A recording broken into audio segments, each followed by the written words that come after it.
को बढ़ाने की। समय समय की बात है, रोग कब कैसी दवा देना पड़े।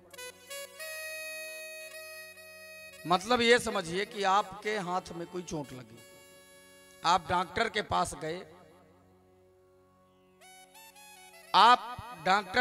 गए, या कोई फुंसी हो गई, आप डॉक्टर के पास गए।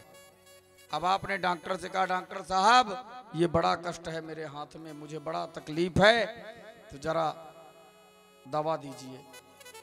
तो डॉक्टर साहब ने कुछ ट्यूब दवा लिख दिया, कुछ सूखने की गोलियां लिख दिया, कुछ इंजेक्शन लिख दिया, कुछ दवाइयां लिख दिया और कहा इनको टाइम टाइम पे लेना और परहेज करना। डॉक्टर साहब ने क्या कहा? दवाइयों को समय से लेना और परहेज करना, ठीक हो जाओगे। अब हम क्या किए कि वो दवाई लिए, दवाई लेके घर पहुंचे और लेकर के जब घर आए तो ना दवाई टाइम पे लिए, किसी दिन लिए किसी दिन ना लिए, और परहेज हमने किया नहीं। अब जब हमने परहेज नहीं किया तो धीरे धीरे वो जो फुंसी थी वो बड़ा रूप ले ली, धीरे धीरे वो बड़ा रूप ले ली। अब ज्यादा तकलीफ होने लगी तो डॉक्टर साहब के पास फिर गए। डॉक्टर साहब अब बहुत तकलीफ है, ये बहुत कष्ट दे रही है। डॉक्टर साहब ने कहा कि दवा तो बढ़िया दिए थे, लेकिन ये सूट क्यों नहीं की? दवाई टाइम पे खाए हो? क्या बताएं महाराज, फुर्सत ही नहीं मिलती थी दवाई लेने की, काम है बहुत थे। परहेज किए हो? खटाई मिर्च छोड़े कि नहीं? अरे महाराज उसके बिना काम ही नहीं चलता था। तो ना तुमने परहेज किया और ना तुमने टाइम पे दवाई लिया। डॉक्टर साहब ने कहा ये तुम्हारा रोग बढ़ गया है, अब इसका ऑपरेशन करना पड़ेगा। तो डॉक्टर ने क्या कहा? ऑपरेशन करना पड़ेगा। तो डॉक्टर साहब ने उसने कहा जल्दी कर दीजिए महाराज, कहीं और ना बढ़ जाए। तो डॉक्टर साहब ने कहा कि अब इसको बढ़ाना पड़ेगा, क्योंकि तुम्हारा ये जो घाव है ये अभी बढ़िया से पका नहीं है, पहले पूरा पक जाए तब ऑपरेशन करें, कहीं कच्चे में ऑपरेशन हो जाएगा तो नुकसान हो जाएगा। तो डॉक्टर ने तुरंत दवा बदला और दवाई कैसी दिया? घाव पकाने की, क्योंकि कच्चे में ऑपरेशन नुकसान होता है। हाँ? तो डॉक्टर ने दवाई दिया घाव पकाने की, अब वो घाव धीरे धीरे धीरे धीरे पकने लगा। तब डॉक्टर साहब ने बुलाया और ऑपरेशन किया। अब साधारण मरीज में और गंभीर मरीज में अंतर होता है। साधारण मरीज डॉक्टर के पास चल के जाता है, और जो गंभीर रोगी होता है, जिसे बड़ी बीमारी हो जाती है, उसके पास भगवान को जाना पड़ता है, उसके पास डॉक्टर को जाना पड़ता है। भाई छोटी बीमारी है तो डॉक्टर के पास चल के जाएंगे, और अगर हम चलने में असहाय हैं तो फिर डॉक्टर को चैम्बर छोड़ के आना पड़ता है। कहने का मतलब अगर दिखाने जा रहे हैं तो डॉक्टर के पास जाना पड़ता है, और जब ऑपरेशन होता है तो डॉक्टर खुद चल करके ऑपरेशन थिएटर में आता है। समझ रहे हैं? अब ये कथा क्या है समझिएगा थोड़ा सा, कि ये ऑपरेशन की कथा का हमारे जीवन से क्या है। या कोई डॉक्टर साहब की कथा नहीं सुनाते। हम जब जन्म लिए मां के गर्भ से, तो भगवान ने सुंदर स्थान दिए, सत्संग दिए कि भगवान का नाम लो और जगत से मुक्ति पालो, भव रोग को समाप्त कर दो, भव रोग को समाप्त कर दो। ये साधारण दवाई है। परहेज करना, काम क्रोध लोभ मोह ईर्ष्या से परहेज करना। अब हमने काम क्रोध लोभ मोह ईर्ष्या अहंकार अभिमान का परहेज किया नहीं, और ना तो भजन किया और ना भक्ति किया, ना भजन किया ना भगवान का नाम कभी लिया नहीं, तो धीरे धीरे भगवान ने कहा कि अब इसकी मुक्ति नहीं होगी। तो भगवान ने क्या किया कि थोड़ा धन दौलत दे दिया। अब धन दौलत दिया और एक आध दो पद दे दिए, कुछ पद मिल गए। अब जब हमारे जीवन में कुछ पद मिले तो अहंकार आ गए। नेता, मंत्री या कलेक्टर, कुछ भी पद मिले, अहंकार आ गए। तो भगवान ने पीछे पीछे चमचे और लगा दिए, वो हमारी बड़ाई करने लगे। अब हम ये जो बड़ाई करने वाले चमचे हैं ना, ये दोबारा रिटर्निंग दवाई लग गई, घाव पकाने की। अभिमान फैलने लगा, अभिमान बढ़ने लगा। अभिमान इतना बढ़ गया कि भगवान ने कहा अब ये रोगी साधारण नहीं है, सहज रोगी नहीं है, अब इसका ऑपरेशन करना पड़ेगा। तो सहज रोगी हैं ध्रुव, प्रहलाद, अजामिल, ये सहज साधारण रोगी हैं। लेकिन गंभीर रोगी कौन है? रावण, कुंभकर्ण, शिशुपाल, हिरण्याक्ष, हिरण्यकश्यप, ये ऑपरेशन वाले रोगी हैं। भगवान को इनको शास्त्र से नहीं शस्त्र से इनकी दवाई करनी पड़ती है। बोलो जय श्री कृष्ण। हाँ, समझ गए ना कि दोनों मरीज में क्या अंतर है? हाँ, दो जो मरीज हैं, एक साधारण दवाई से ठीक होता है। साधारण दवाई यही है कि हम प्रेम से कथा सुन रहे हैं भगवान की, ये सहज दवाई है। साधारण है परहेज, काम क्रोध लोभ मोह ईर्ष्या अहंकार अभिमान को त्याग करके कथा को सुनिए और जगत से प्रेम से रहिए। ये सहज मुक्ति का मार्ग है। लेकिन हमने इसे नहीं किया तो फिर असाध्य रोग लगा। कौन सा असाध्य रोग? कौन सा हमारे जीवन में लगा? अहंकार हो गया, अभिमान हो गया। और इतने अभिमानी हो गए कि किसी को इंसान समझते ही नहीं, और इंसान होके जानवरों को खाना चालू किए। तो ऐसे रोगियों का फिर ऑपरेशन भगवान करते हैं। तो ध्रुव जी जैसे सहज रोगी की कथा आपने सुना, अब एक साथ में सहज और गंभीर रोगी की कथा प्रहलाद और हिरण्यकश्यप की कथा को सुनेंगे तो भगवान नरसिंह बन करके डॉक्टर, नरसिंह रूपी डॉक्टर बन करके आएंगे ऑपरेशन करने। बोलो जय श्री कृष्ण। तो महाराज हिरण्यकश्यप राजन्ना जेयमजरारमम् आत्मानं प्रतिद्वन्द्वम् एक राजं व्यधिस्तता। हिरण्याक्ष के भाई हैं हिरण्यकश्यप। हिरण्यकश्यप ने बड़ी घोर तपस्या की, बड़ी कठिन तपस्या की। तपस्या के प्रभाव से ब्रह्मा जी पहुंचे। ब्रह्मा जी ने कहा उत्तिष्ठोत्तिष्ठ भद्रम ते तपसिद्धोसि काश्यपा। हे कश्यप नंदन हिरण्यकश्यप, उठो, वरदान मांगो, क्या चाहते हो? तो हिरण्यकश्यप ने कहा कुछ नहीं चाहते। बोले नहीं मांगो, तुमको क्या लगता है कि ब्रह्मा जी भर देते हैं, शंकर जी भर देते हैं, नारायण भर देते हैं? हम भी वरदान दे देते हैं। ब्रह्मा जी को अभिमान हुआ। इसने कहा अगर देने की बात तुम करते हो तो हम मांगते हैं कि मरने नहीं चाहते। क्या हम मरना नहीं चाहते? ब्रह्मा जी ने कहा असंभव, आया है सो जाएगा राजा रंक फकीर, कोई सिंहासन चढ़ गया कोई बांध गया जंजीर। ब्रह्मा जी ने कहा असंभव है, मरो ना, ऐसा तो संभव ही नहीं है। तो इस बड़ा चालू आदमी था। कि कभी सतना घूमने आया रहा होगा। हाँ, इतना होशियार था कि इसने वरदानों की झड़ी लगा दी।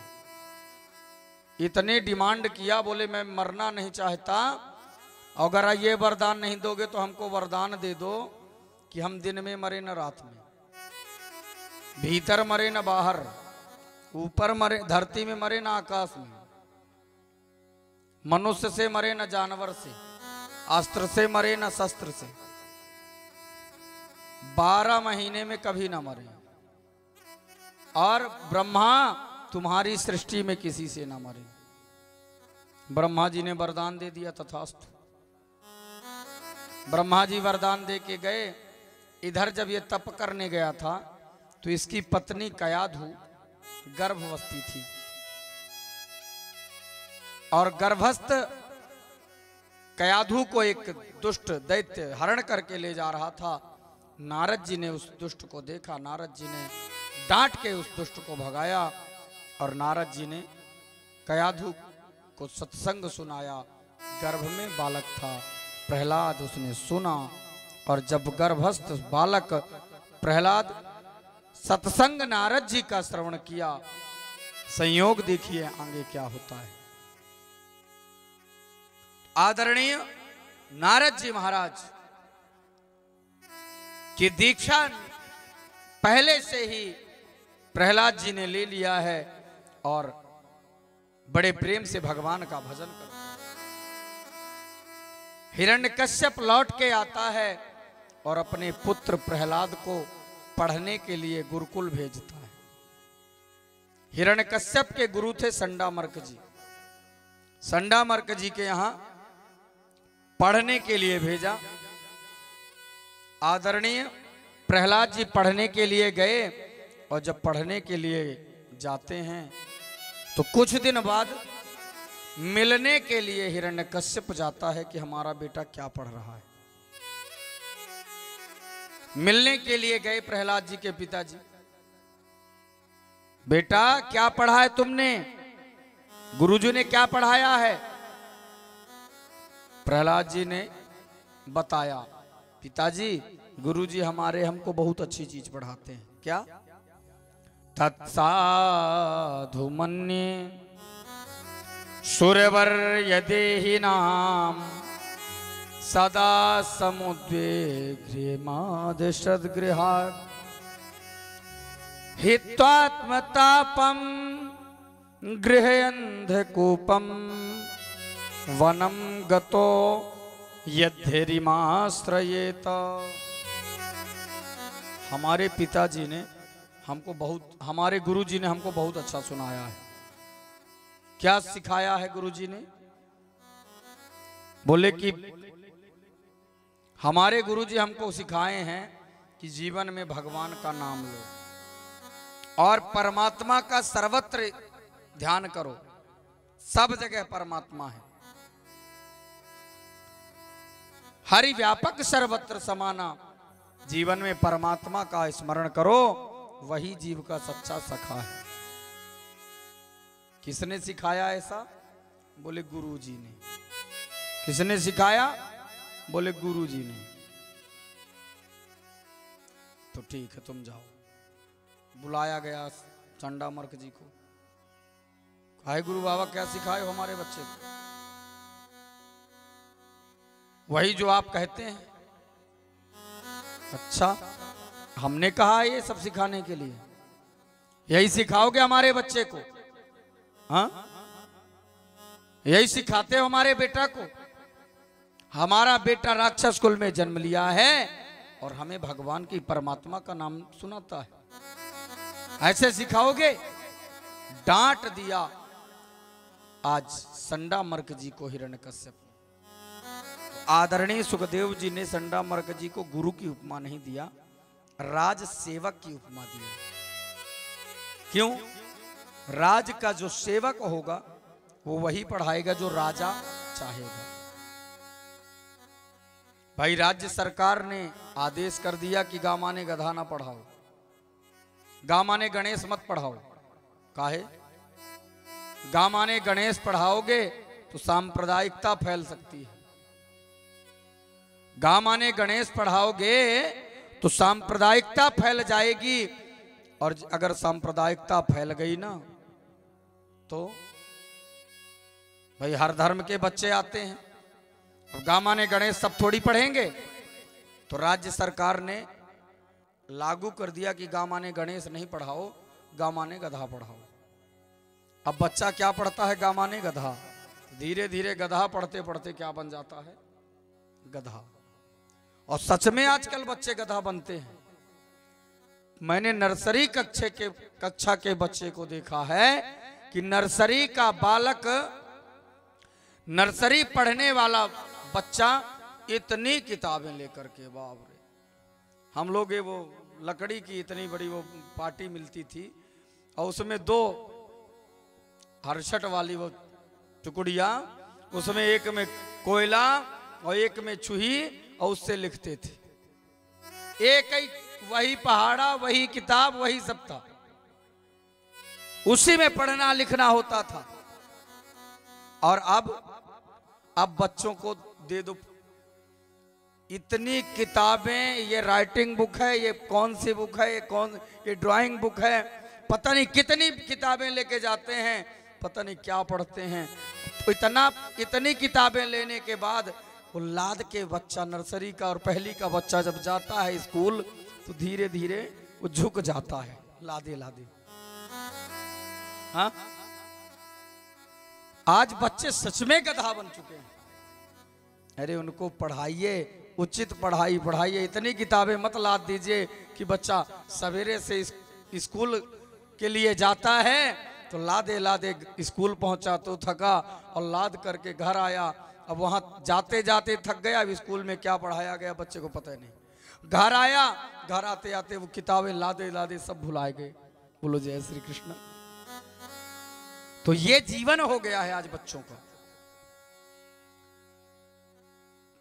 संडा मर्क जी को डांट दिया और डांट के फिर भेजा, क्या पढ़ाते हो? हमारे बेटा को अच्छा पढ़ाओ। फिर आदेश दिया, संडा मर्क जी फिर पढ़ाने लगे।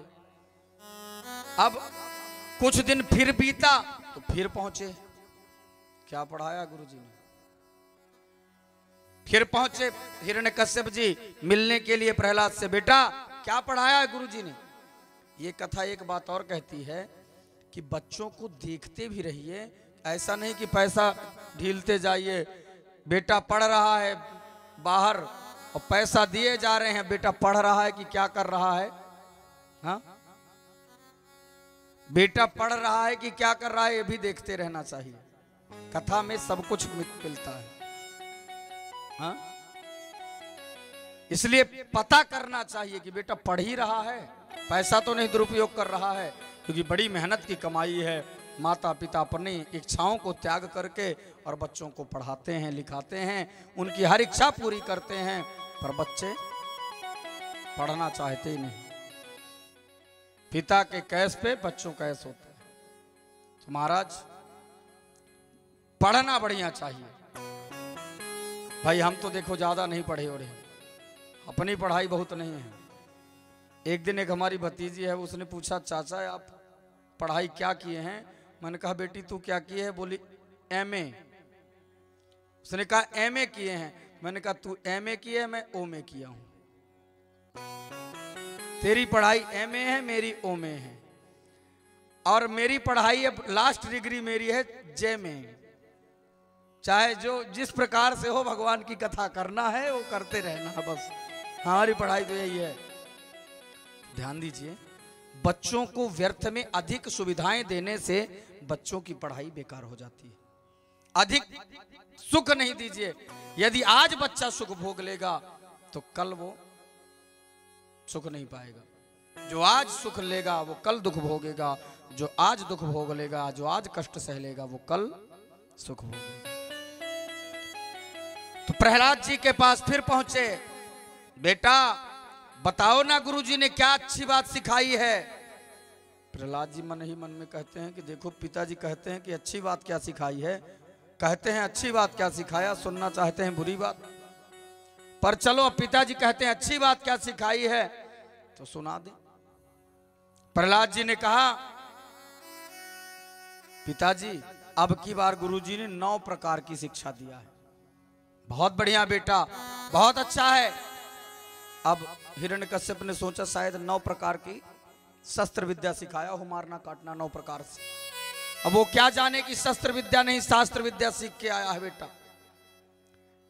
क्या सिखाया? बोले श्रवणम कीर्तनम विष्णु स्मरणम पाद सेवनम अर्चनम वंदनम दास्य सख्यम आत्मनिवेदनम। बोले क्या पढ़ाया है गुरुजी ने? 9धा भक्ति सुना दिया। रामचरितमानस के अनुसार पहली भक्ति श्रवण बताया गया है, पहली भक्ति सत्संग बताया गया है, परंतु भागवत के अनुसार पहली भक्ति सुनना बताया गया है। रामचरितमानस में गोस्वामी तुलसीदास जी, प्रथम भगति संतन कर संगा, प्रथम भगति संतन कर संगा, प्रथम भगति संतन कर संगा, प्रथम भगति संतन कर संगा, दूसर रति मम कथया प्रसंगा, दूसर राति मम कथा प्रसंगा, दूसर रति मम कथा प्रसंगा, दूसर रति मम कथा प्रसंगा। पहली भक्ति क्या बताया कि सत्संग, अच्छे लोगों की संगत करिए। और दूसरी भक्ति क्या बताया? कथा का प्रसंग श्रवण करो। लेकिन भागवत में पहली भक्ति श्रवणम बता दिया, सुनना। जीवन में अच्छा सुनिए, अच्छे लोगों का साथ करिए। सर्वश्रेष्ठ ये 2 भक्तियां हैं। 2 भक्ति शुरू की है, सबसे बड़ी है, जो सब कोई कर सकता है। अच्छे लोगों का संग और अच्छा सत्संग, बस। और तीसरी भक्ति, इसमें शर्त लग गई है, गुरुपद पंकज सेवा, तीसर भगति अमान, चौथी भगति मम गुण गना, करई कपट तज गान। दूसरी भक्ति क्या, तीसरी भक्ति क्या बताया कि गुरुपद